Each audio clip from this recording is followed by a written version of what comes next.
They laughed at him, called him lazy, weak, worthless.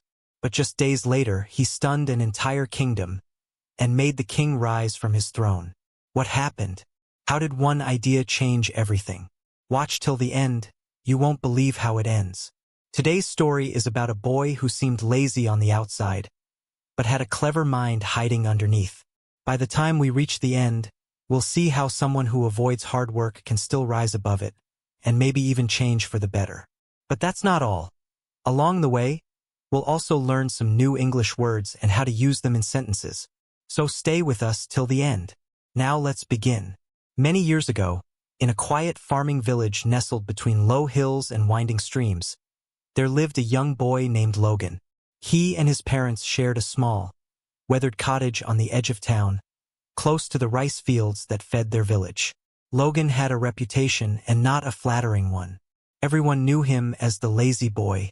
While most children his age were helping their families with chores or studying under the old village teacher, Logan was usually lying under a tree, napping or daydreaming. Despite his laziness, Logan had one job. Every day he was supposed to help his father in the rice fields. But instead of plowing or watering the crops, his only task was to scare away the birds that came to peck at their rice.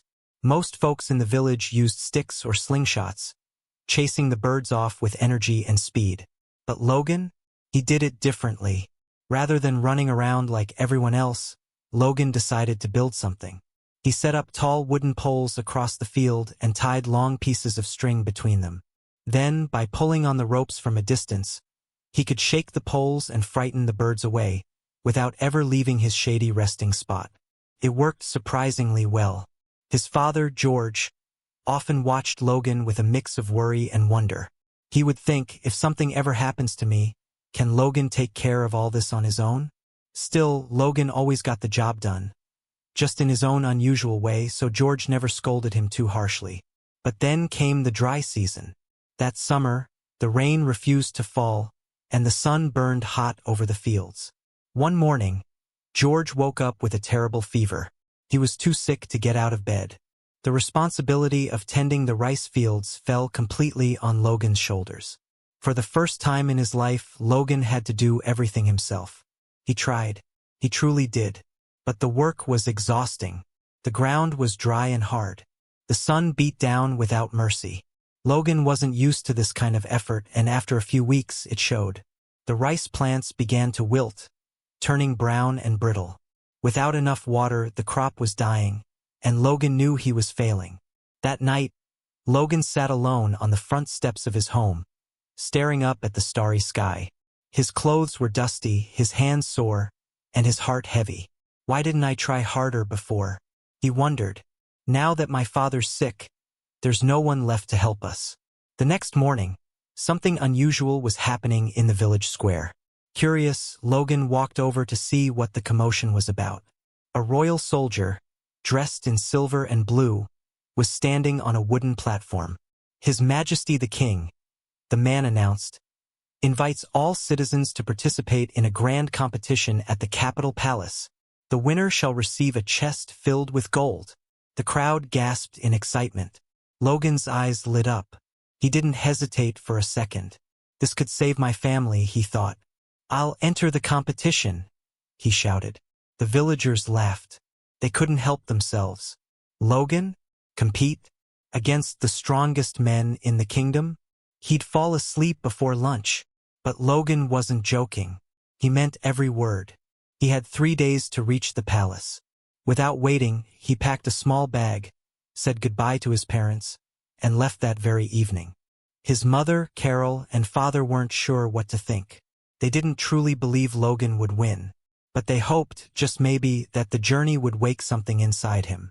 That maybe, just maybe, this lazy boy would finally learn to push himself to grow. 3 days later, Logan arrived at the palace gates, dusty from the road, but determined like never before. The day of the royal contest had finally arrived. Hundreds of hopeful participants gathered near a massive lake just outside the palace walls. They came from all across the kingdom. Strong men with bulging muscles, agile athletes, and rugged workers. Logan, standing among them in his dusty shirt and worn-out boots, suddenly felt very small. How am I ever going to beat these guys?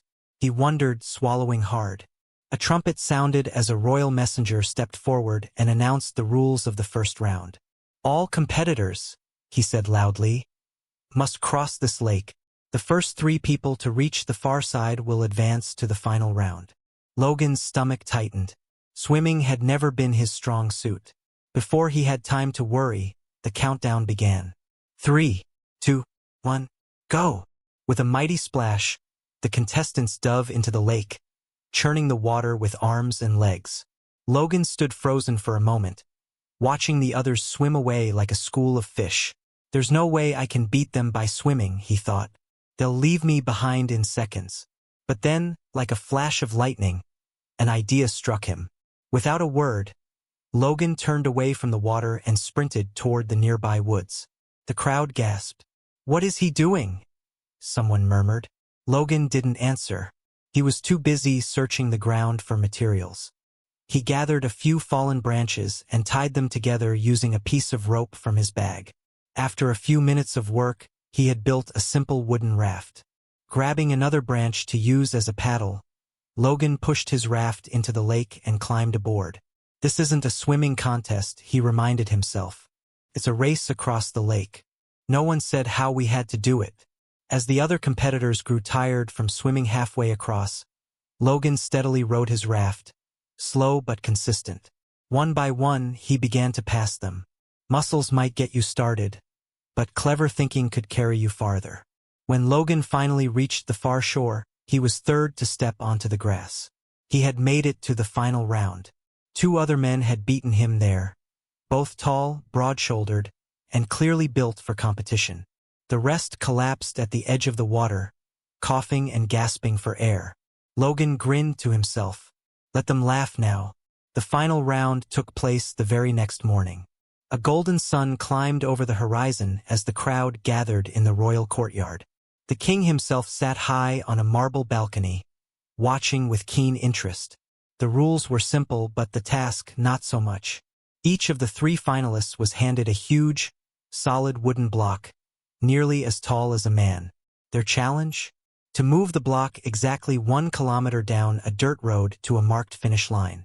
Behind the starting line was a small tool station, filled with various instruments they could choose from: hammers, ropes, levers, pulleys, and other strange devices. But there was a catch. Each participant could only pick 1 tool. When the horn sounded, the first man rushed to the tool bench and grabbed the longest rope he could find. He wrapped it around the block and began to drag it down the road, his feet digging into the dirt. The second man went for a wooden beam. He wedged it underneath his block and began to use it as a lever, slowly inching the heavy mass forward. Logan, however, didn't move right away. He stood perfectly still, his eyes scanning every tool, every possibility. He wasn't the fastest. He wasn't the strongest. So he had to be smarter. I'll never win this by using my muscles, he thought. I need to think differently. After a moment of careful thought, Logan reached out and picked up a small carving knife. The crowd fell silent. A few people even laughed. What's he going to do? Whittle the block into sawdust? Someone scoffed. But Logan ignored them. Instead of pushing or pulling, he got down on his knees and began carving. Slowly and precisely, he sliced and shaved the edges of the block, working with determination. His hands moved quickly, guided by focus and urgency. As the other 2 contestants continued to grunt and sweat, Logan shaped the heavy block into something new, something better. After nearly an hour of non-stop work, Logan stood up and wiped the sweat from his brow. Where there had once been a clumsy square block, there was now a massive wooden sphere. Taking a deep breath, Logan gave it a push. The ball rolled, and rolled, and rolled. While the others were stuck wrestling their blocks inch by inch, Logan was guiding his ball down the road, using small nudges to keep it straight. The more it rolled, the faster it went. With the crowd cheering wildly, Logan raced beside it, using every bit of energy he had left. His arms burned, his legs ached, but he didn't stop. At last, with one final shove, Logan's wooden ball crossed the finish line. He had won. The courtyard erupted in applause. Even the king rose to his feet, smiling with admiration. No one could believe it. The lazy boy from the tiny village had defeated the strongest men in the kingdom. But Logan had proven that strength alone wasn't the path to victory. Sometimes, being clever, thinking differently was the greatest power of all. That day, Logan didn't just win a chest of gold. He won something far greater: the respect of others, the pride of his parents, and a newfound belief in himself. This story reminds us that even those who seem lazy may have hidden talents. But to achieve something truly great, they need a powerful reason to try, like Logan's love for his family. So if you ever feel unmotivated or stuck, find your reason. Whether it's your loved ones, your dreams, or the desire to prove someone wrong. A strong purpose can drive you farther than you ever thought possible. And remember, learning English or any skill can be fun and meaningful when you do it with passion and consistency. Drop your thoughts in the comments. If the story moved you, hit that like button, subscribe, and stay tuned. The next story might just change the way you see everything.